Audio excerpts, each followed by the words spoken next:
3 months since launching the MPesa app, how is this doing? And why this is of interest to us is because MPesa is a sizable share of your revenue pie.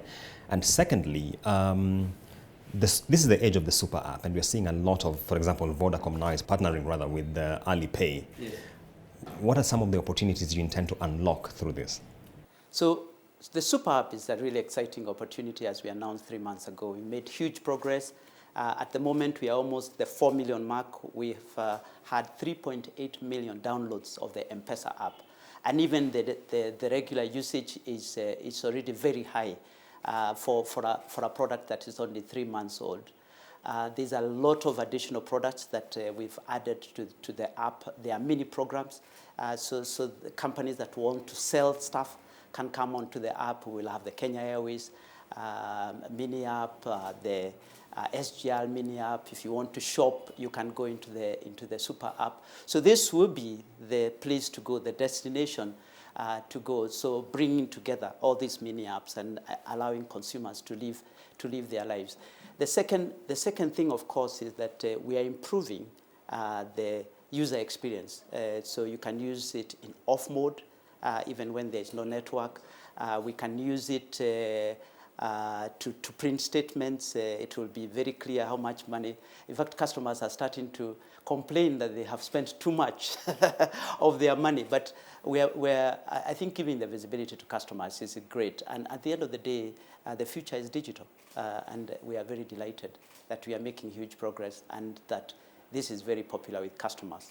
Any partnerships with the banks, especially in light of the open banking pursuit with the central bank? For instance, a bank lending directly to one via the M-Pesa platform as opposed to what is existing right now? So already we have the M-Pesa mini app having, the M-Pesa app having mini apps like Mshwari and MKCB, which are already existing. To the extent that we partner with other banks in the future, will be able to announce at that stage. Of course, that is, as you know, will be subject to regulatory approval, which is by the Central Bank of Kenya. Since CBK expanded transactions to 150,000 and daily limit to 300,000, what is the volumes of these high-value transactions? So we still see that most of the transfers are still at the lower end of the transaction range.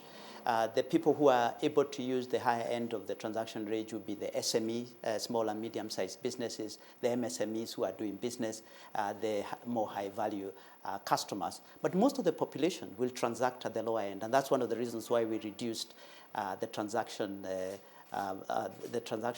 price when we went back to charging in January for amounts below 1,000. In volume terms, the amounts below 1,000 are still about 80%. Although value, of course, is much higher on the other end.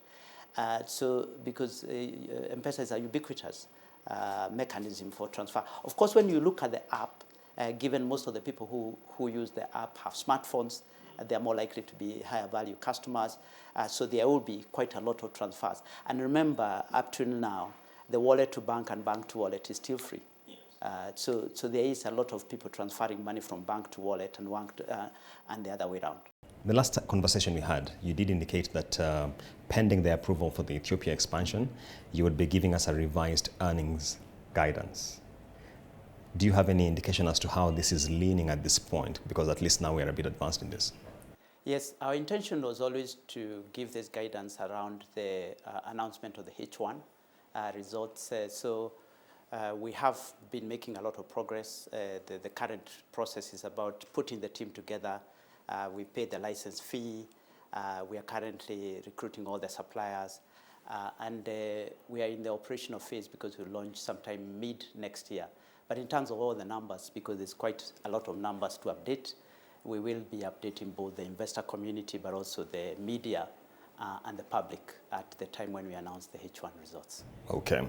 And still on Ethiopia, the political risk environment is a matter of grave concern to many people, over and above the fact that, of course, the capital outlay when you're venturing into that market is quite heavy.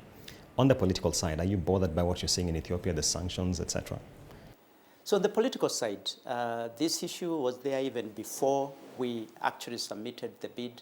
Our view as a consortium is that we are in Ethiopia for the long term to support the Ethiopian people and the Ethiopian government.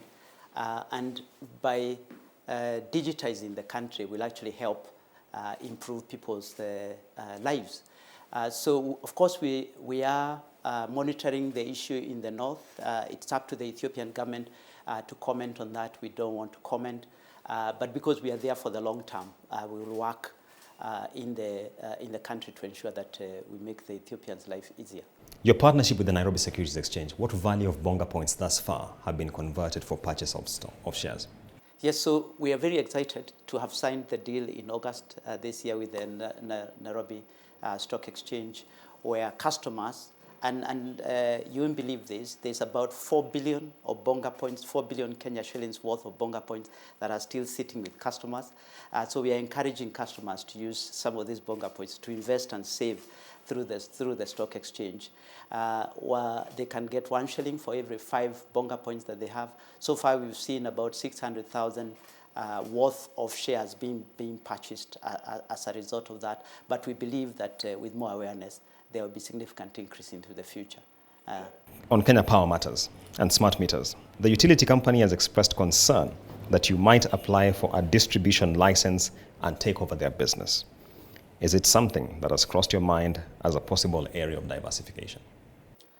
We would not want to comment on some of the transactions that we are doing with specific customers until they become part of the public domain.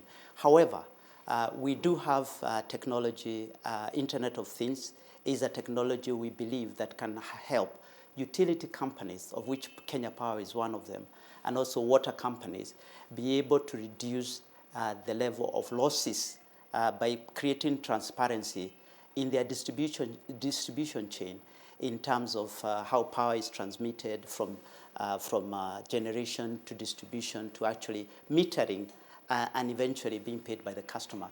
We are very willing to partner with the Kenya Power at an appropriate time to the extent that we can to be able to support them in this process. It would benefit the country, we believe, but at this stage, we are not at contracting stage, so I can't comment on that.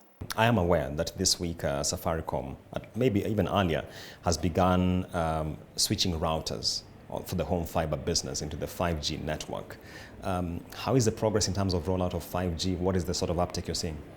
So 5G, as we announced at the time when we announced our full year results, this year is a trial phase, a test phase. We intend that we'd have about 150 to 200 sites carrying 5G. The first use case will be at home, especially in areas where we don't have fiber. And we believe that we'll be able to channel most of the testing in that area. And it will benefit customers in terms of speeds and reliability going forward. And from next year, we can be able to commercialize a bit faster, but we'll be able to announce that at an appropriate time.